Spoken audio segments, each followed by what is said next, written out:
the only one kind of like getting iffy right now. There's an attack on the MAGA side also. So it Oh. looks like there's a MAGA on MAGA crime supposedly. So this post that's very receiving all kinds of attacks Yeah, on. run this by us, Fletcher. This is one of your pet projects. I don't understand what this controversy is about. Okay, so basically, I can read a little bit. It's a little bit long with this stuff, but I'll read a little bit for you. How about you So want me to read it, then you discuss it? sure, sure, sure. Okay, so it looks like this is a post from Vivek Ramaswamy. I'm not sure we ever learned how to say his name properly during this whole thing. Maybe before the end of President Trump's second term. But it says the reason top tech companies often hire foreign-born and first-generation engineers over quote Native Americans isn't because of an innate American IQ deficit, a lazy and wrong explanation. A key part of it comes down to this C word, culture. Tough questions demand tough answers. And if we're really serious about fixing the problem, we have to confront the truth, which he puts in all caps.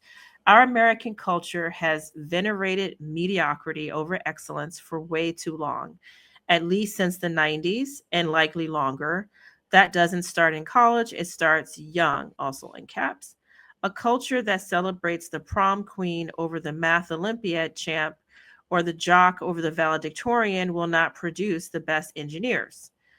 Are you gonna? I don't know if you have the rest of it Oh, there. yeah, yeah. A culture that venerates Corey from Boy Meets World, or Zach and Slater over Screech and Saved by the Bell, or Stefan over Steve Urkel, or maybe that's Steven over Steve Urkel and Family Matters will not produce the best engineers. Fact. I know, quote, multiple sets of immigrant parents in the 90s who actively limited how much their kids could watch those TV shows precisely because they promoted mediocrity and their kids went on to become wildly successful STEM graduates. More movies like Whiplash, fewer reruns of Friends, more math tutoring, fewer sleepovers, more weekend science competitions, fewer Saturday morning cartoons, more books, less TV, more creating, less chilling, more extracurriculars, less, quote, hanging out at the mall. Most normal American parents look skeptically at those kinds of parents. More normal American kids view those kinds of kids with scorn. If you grew up aspiring to normalcy, normalcy is what you achieve. Now close your eyes and visualize which families you knew in the 90s or even now who raised their kids according to one model versus the other and be brutally honest. Normalcy doesn't cut it in a hyper competitive global market for technical talent. And if we pretend like it does, we'll have our butts handed to us by China. This can be our Sputnik moment. We've awakened from slumber before and we can do it again. Trump's election hopefully marks the beginning of a new golden era in America, but only if our culture fully wakes up. A culture that once again prioritizes achievement over normalcy, excellence over mediocrity, nerdiness over conformity, hard work over laziness. That's the work we have cut out for us rather than wallowing in victimhood and just wishing or legislating alternative hiring practices into existence. I'm confident we can do it. Two American flags. And this was on December 26th, which is today, this morning, 10:02. And I did not know X lets you write this much stuff.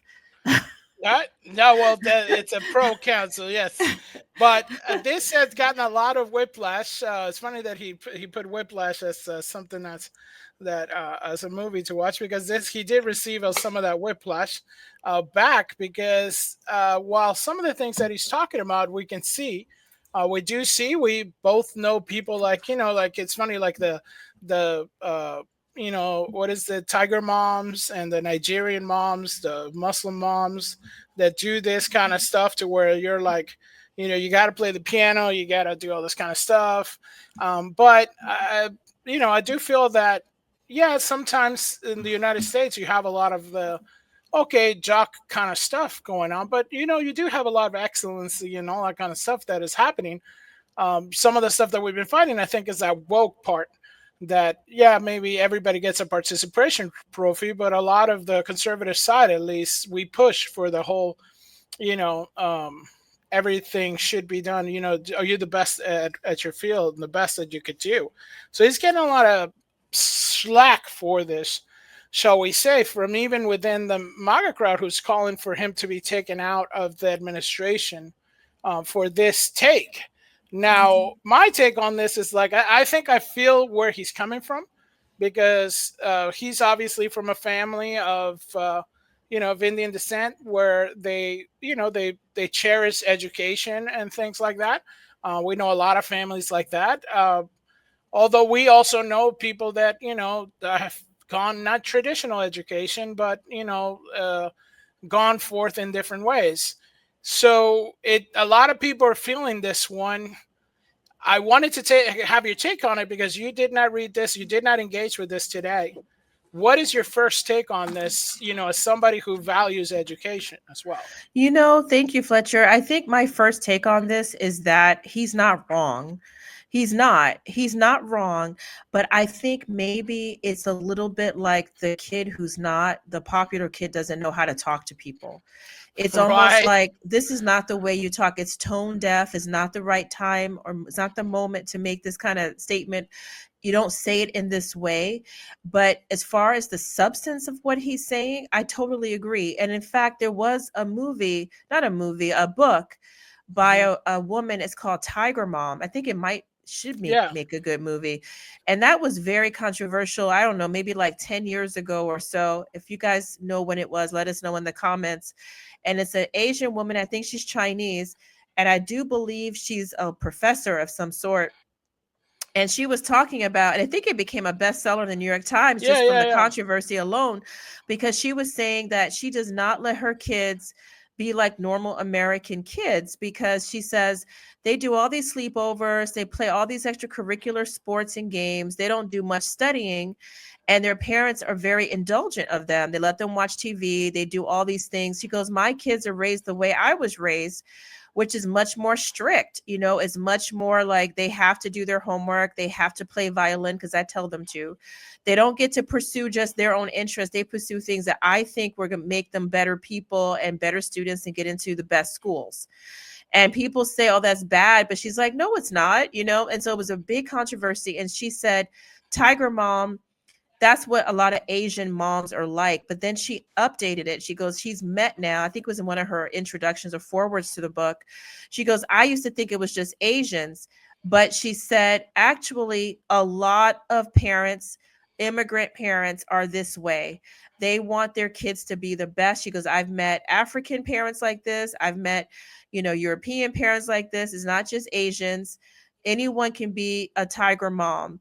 And some people were really angry about it, like they are about what Vivek says. Thank you for putting this up. This is yeah, you know, she was really she did say some things that were rather harsh. I agree with most of Yeah. what she said, but she was saying, like, as a Chinese mom, she was very demanding. So like if they got less than an A, she didn't applaud them for that. Right. I feel like that could be a bit much. Here's the thing. I think Vivek comes from this kind of culture, and that's what he's saying. He's saying, like, there's a lot of tiger moms in the world, and that's who we're competing against. And sort of the easygoing, cool, be cool kind of American, leather jacket, motorcycle, hang out, go to parties, all the funny, movies, like, Ferris Bueller's Day Off is kind of our culture that we've got to change, because if we're going to be, able to compete in tech, we have to have, the kind of, values that the people who are producing it. And he says that's the reason. It's not that people are discriminating against homegrown Americans, but they're getting a lot of these kids from overseas to do engineering. I'm not sure I fully agree with him. I think a lot of those HB1s, or whatever they call them, the visas for so-called tech, are given out as nepotistic prizes, people who are hooked Right. up. I also think people like people from overseas. They feel they're more easily malleable, that they're not going to demand the same things because they're happy to, I'm just happy to be here. It's just like if I were Right. to Right. go over to India and get a job doing something, I might be like, well, I don't know how things work here. I'm just happy you have me. I'm doing whatever. That could be part of it as well. Um, I think that there's another part of this, which is what some people said with Tiger Mom. American culture might look like a slacker. It doesn't mean that it really is. We have Yes. a way of pretending. We want to, it's like, come on, when you were in school and you had a test, no one admitted. They'd be like, I didn't even practice. I just got up this morning and did it. But guess what? They were working all weekend, because our culture is one in which we want to pretend like we're not working hard. We don't like the idea of a gunner, right? The idea of somebody who's like, the nerd has gotten actually a redo. Nerd culture is kind of hip now, so I don't know what he means Yeah. by that. I don't know what his name is. The Yeah. 90s, maybe the nerds kind of already, the night in the 90s nerds were coming back. I think he's thinking 80s, like nobody wanted to be a nerd, but 90s nerds are hip. They're back. But I also think he's missing the point a little bit, because some of what those TV shows are about is about the performance of self. It's about, the way that people act cool and like pretend, but that doesn't mean they don't work hard. We have very smart people in this country, and We we are do. much more interested in well-roundedness, which by the way can make for a better engineer. I mean, if you were hiring somebody to do something for you, do you want somebody who's only been in a cubicle, who can only crunch numbers, or do you want somebody who can see a whole project, work with others, can talk to them, maybe get a beer after work? Right? I Right. think you kind of, who's not going to crash and burn and then jump off a bridge the first time something doesn't go, no pun Show you intended. way, right? The first time things don't go right, a lot of those kids in those Asian countries are stressed out of their minds. If you want to see something interesting, go to India. A video of India, I watched one of kids taking a final exam, because this final was like everything relies upon it, because you can't go to the college you want. And there was parents outside literally passing notes. People were screaming. I mean, it was crazy how intense it was. It was not something we would want. Most Americans, even if they're not slackers, don't want their kids stressed out, don't want their kids thinking that like it's the end of the world if they don't, get into MIT. So I agree with him. I think there's too much mediocrity. At the same time, I think what you're showing me is awesome. Do you want to read this? Yeah, That's so this is I guess this guy's supposedly like conservative. I don't really follow him. Servovich, but he says the Woodstock generations managed to build our aerospace. The one before went to the moon. America was doing great. Underlying your post is that we are living in squalor until being rescued by H-1Bs. That's the visa for people who that's are the one I have was trying STEM to fields. remember. Yeah. Yeah, then why did everyone want to come here? It's like that's the thing. Everybody wants to come here, and this whole idea that we're if without those people, then we're not really doing it. Because last time I checked, I think uh, you know the Saved by the Bells reference. I think they were both getting straight A's while being jocks. So it it does happen, and he does kind of like wants to clean it up a little bit, saying that that's a version of America to that he kind of wants to go back to. But it doesn't like backtrack on his point and stuff. Big ex, I guess conservative person, Cat to it. So really need to start listening to American inventors and what the world would have had without us. That's another thing. America has, even if they're not, highly educated, we have a lot of inventions from around the world were created by Americans. Oh, heck yeah. So it's And like, yeah, I think all these people are correct, Fletcher. And thank you for letting me react to this, because I think Cernovich, or what, if that's how you say his name, is correct, that, you know, the Woodstock generation of hippies still sent people to build out aerospace. um, I think that's what Vivek is missing. I think he's tone deaf. I think he's not culturally integrated into America. I think he is, I don't know if he's a first or second generation, or if he's born in America. yeah, I really don't know yeah, his no, I think he situation, might be second or something. but I think he's missing it, because a lot of what American culture is about being broadly talented. It's not just about being a drone of one type. Like, that's not the way our education system has ever been. It's always been more of a broad, based education. It's always been helping students to make connections in the world. And still it's been successful. I think that what he's talking about is the fact that now everything has gone to pot, right? It's not Right. so much the culture.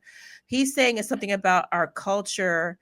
It's not though. It has to do with the fact that we have, these schools that are failing and we don't require more, and we're having a situation where we have these families that are broken. People, no one's making kids even do their homework, let alone, we have this, people who are infiltrating, having them learn more about sex Right. education than about math. And then, as Lady Jen says, we need to bring back knowledge, skills, and abilities and cut out DEI. That's happened as well to some extent. I think there has been a lot of, I've met students, who have said things to me that they don't know the basics, but they know all the wokeisms. And it's like, I'm not mad at you for knowing the wokeisms, but I'd love it if you could read well too. You know what I mean? And, I would love that. Like, I would love it if you actually knew stuff besides that. And that's the Yeah. problem. So I think there is something there. But as far as American exceptionalism, American culture, like being cool, that the way that we are, I don't think that has to change for us to be successful. We've been successful. We do need to support people. I wish that what Vivek had said, honestly, let's stop wasting talent in the inner cities. There's a lot of, I think, Black, Latino, and Asian. Not everyone Indian comes from money like he seems to have, who need better chances to get to school.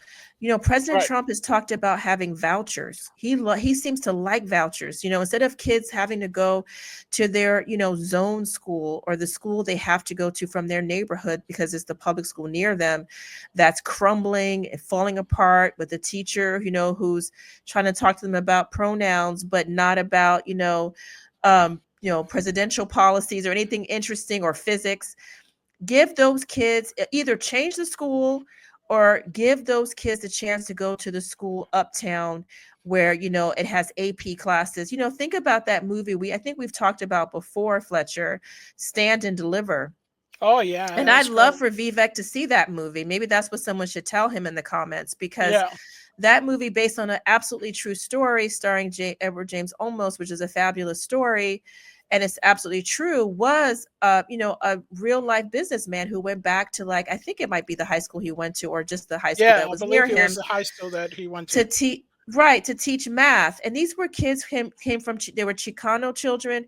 They were they were either immigrant children or first generation children, and they were not even on their math level. They were doing remedial math.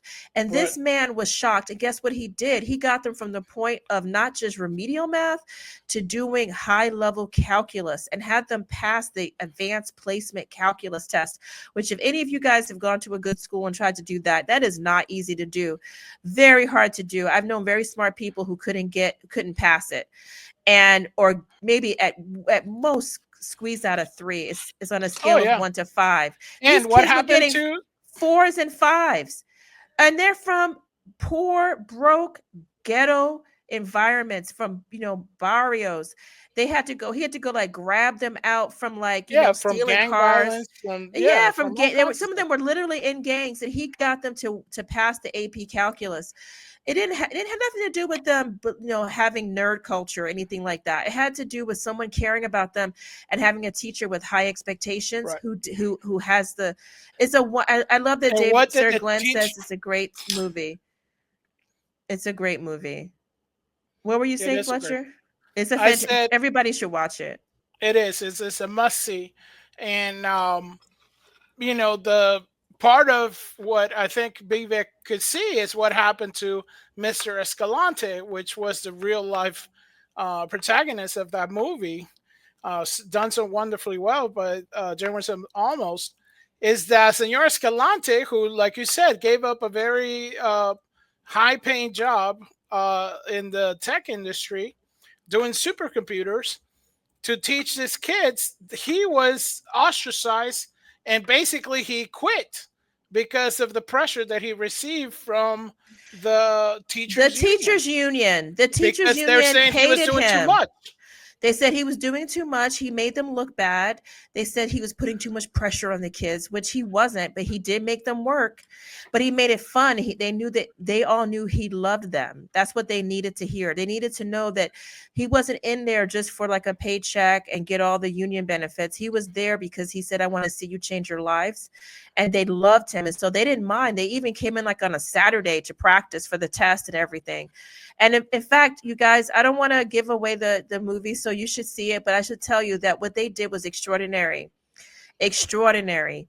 And they did it as long as he was there. And then, like you said, Fletcher, he had to quit. I wish Vivek knew stuff like that, because Yeah. those kids would be engineers. No one would think a Chicano kid, 15, stealing cars in a gang could actually get a perfect score, or an exceptional score on an advanced placement test, that privileged kids with fancy parents who went to college, who have tutors, don't get.